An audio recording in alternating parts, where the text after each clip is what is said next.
السلام علیکم ورحمۃ اللہ وبرکاتہ۔ الحمد للہ وحدہ والصلاة والسلام علی من لا نبی بعدہ، اما بعد، قال اللہ تعالی فی القرآن المجید والفرقان الحمید، اعوذ باللہ من الشیطان الرجیم، بسم اللہ الرحمن الرحیم۔ یا ایھا الذین آمنوا اتقوا اللہ حق تقاتہ ولا تموتن الا وانتم مسلمون واعتصموا بحبل اللہ جميعا ولا تفرقوا، وقال تعالی یا ایھا الذین آمنوا کتب علیکم الصیام کما کتب علی الذین من قبلکم لعلکم تتقون۔ اللهم صل على محمد وعلى آل محمد كما صليت على إبراهيم وعلى آل إبراهيم إنك حميد مجيد، اللهم بارك على محمد وعلى آل محمد كما باركت على إبراهيم وعلى آل إبراهيم إنك حميد مجيد۔ تمام قسم کی حمد و ثنا، کبریائی اور بڑائی اس خالق کائنات مالک ارض و سما کے لیے لائق و زیبا ہے، جو کہ ہمارا مربی و پالنہار ہے۔ بعدہ درود و سلام نازل ہو اس ہستی اقدس مقدس پر جن کا نام نام اسم گرامی احمد مجتبیٰ محمد مصطفیٰ صلی اللہ علیہ وسلم ہے۔ ناظرین کرام، سامعین و سامعات، اس مختصر سے درس کے اندر میں آپ کے درمیان ایک چھوٹا سا موضوع لے کر کے حاضر ہوا ہوں۔ رمضان کا مطلوب مسلمان۔ یہ ضروری ہے کہ رمضان المبارک بڑا ہی برکتوں والا، بڑی ہی رحمتوں والا، بڑی ہی خیراتوں والا، یہ اللہ رب العزت کی طرف سے ایک عظیم تحفہ ہے امت مسلمہ پر، اور ایک عظیم ایک نعمت ہے اللہ رب العزت کی طرف سے امت مسلمہ پر، کہ ہم اس کے اندر بہت سارے رحمتیں بٹور سکتے ہیں، بہت ساری برکتیں بٹور سکتے ہیں، بہت سارے خیرات ہم حاصل کر سکتے ہیں۔ وہ کس طریقے سے؟ قرآن کریم کے اندر آپ سماعت کریں۔ اے اللہ، ہمیں رمضان کے خیرات و برکات سے زیادہ فائدہ اٹھانے کی توفیق عطا فرما، آمین یا رب العالمین۔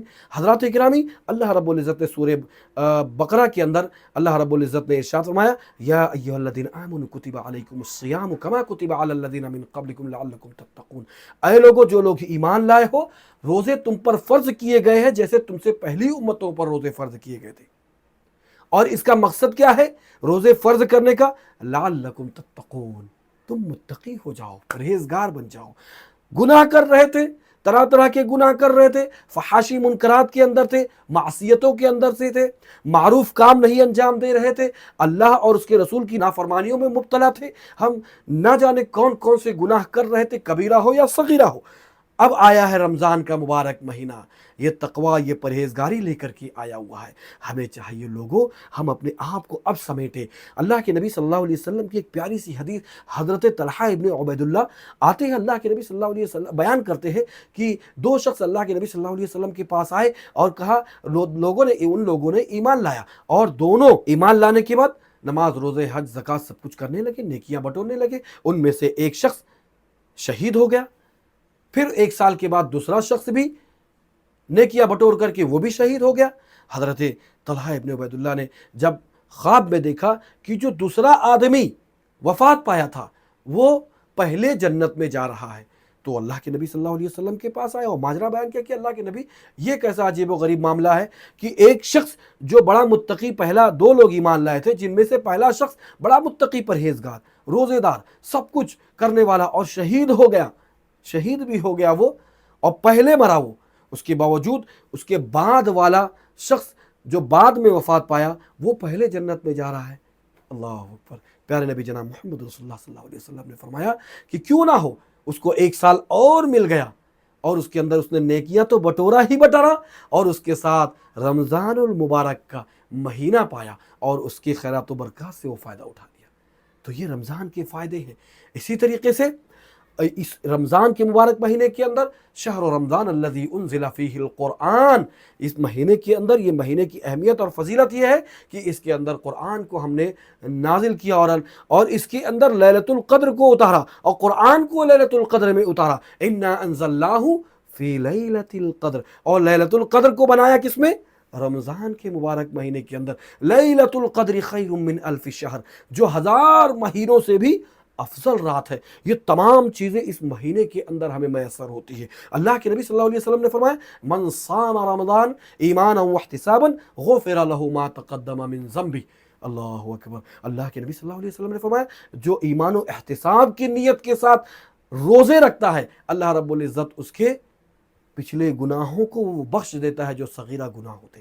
اسی طریقے سے من قام رمضان ایمانا واحتسابا غفر له ما تقدم من ذنبه، جو قیام کرتا ہے ایمان و احتساب کی نیت کے ساتھ رمضان کے اندر اللہ رب العزت اس کے اگلے گناہوں کو جو صغیرہ ہوتے ہیں انہیں بخش دیتا ہے۔ اسی طریقے سے یہ مہینے کے اندر صفدت الشیاطین، شیاطین کو قید کر دیا جاتا ہے، باندھ دیا جاتا ہے۔ اسی طریقے سے وغلقت ابواب جہنم، اور جہنم کے دروازے بند کر دیے جاتے ہیں، وفتحت ابواب الجنہ، اور جنت کے دروازے کھول دیے جاتے ہیں۔ تو اے مسلمانوں، اے مومنین کی جماعت، اے مسلمانوں، اے امت محمدیہ کے لوگوں نے اندر عہد و پیمان کرے۔ بہت سارے مسلمان طرح طرح کے اپنے اندر ہیلے اور بہانے تلاشتے ہیں، اور نہ جانے اپنی کمزوری کا احساس دلاتے ہیں، ہم شوگر کے مریض، ہم فلاں مریض، ہم یہ مریض، ہم وہ مریض، اور ہیلے اور بہانے تلاشتے ہوئے وہ روزے نہیں رکھتے ہیں۔ روح کانپنے لگتی ہے، سب کچھ ہونے لگتا ہے، بلکہ ہونا تو یہ چاہیے، ہمارا ایمانی جذبہ یہ ہونا چاہیے کہ ہم اسی حالت کے اندر، اور روزے کی حالت کے اندر دعائیں قبول کی جاتی ہے، روزے کی حالت کے اندر دعائیں قبول کی جاتی ہے۔ دعوت الصائم، تین دعائیں ایسی ہیں جو رد نہیں کی جاتی ہے، اس میں سے دعوت الصائم و دعوت الوالد لولدہ، ایک والد کی دعا اپنے اولاد کے لیے، اور اسی طریقے سے دعوت المسافر، ایسا مسافر کی دعا قبول کی جاتی ہے۔ تو اس کے اندر دعائیں بھی قبول کی جاتی ہے۔ یہ تقوی پرہیزگاری کا درس دیتا ہے، یہ صلہ رحمی کا درس دیتا ہے، یہ صدقہ خیرات کرنے کا حکم دیتا ہے، یہ انفاق فی سبیل اللہ کا حکم دیتا ہے۔ یہ اتنی سارے، اور سب سے بنیادی چیز یہ ہے کہ یہ اسلام کے 5 ارکان میں سے ایک رکن بھی ہے۔ یہ بھی یاد رکھیں کہ اگر ہم اسلام کے 5 رکنوں میں سے کسی رکن کا انکار کریں، روزے کو جان بوجھ کر چھوڑے اور انکار کرے کہ ہم روزہ نہیں رکھیں گے، ہم روزے کو نہیں مانتے ہیں، ہم رمضان کو نہیں مانتے ہیں، تو وہ اسلام میں داخل ہی نہیں ہوا ہے، وہ مسلمان ہی نہیں ہے۔ اسلام کے 5 ارکان کو ہمیں ماننا ضروری ہے، اس کے ساتھ اسلام روزوں کے جو اہمیت اور اس کے فضائل ہے، وہ تمام چیزوں کو ہمیں آگے اگلے درسوں میں انشاءاللہ العزیز کبھی موقع رہا ہم اور آپ سنتے رہیں گے اور بیان کرتے رہیں گے۔ انہی چند باتوں پر میں یہی گزارش لے کر کے حاضر ہوا ہوں کہ اللہ تعالی ہمیں رمضان کی خیرات و برکات سے زیادہ فائدہ اٹھانے کی توفیق عطا فرما، اس امت مسلمہ کو روزے رکھنے کی توفیق عطا فرما، نوجوان بچوں اور بچیوں کو روزے رکھنے کی توفیق عطا فرما، ہمارے بوڑھوں اور بوڑھیوں کو روزہ رکھنے کی توفیق عطا فرما، ہمارے بچے جو ابھی سن بلوغت کو پہنچ رہے، اللہ رب العزت ہمیں اتنی طاقت دے اور انہیں اتنی طاقت دے کہ ہم انہیں روزہ رکھوا سکیں۔ آمین یا رب العالمین۔ وصلی اللہ علی نبینا محمد وعلی آلہ وصحبہ اجمعین۔ والسلام علیکم ورحمۃ اللہ وبرکاتہ۔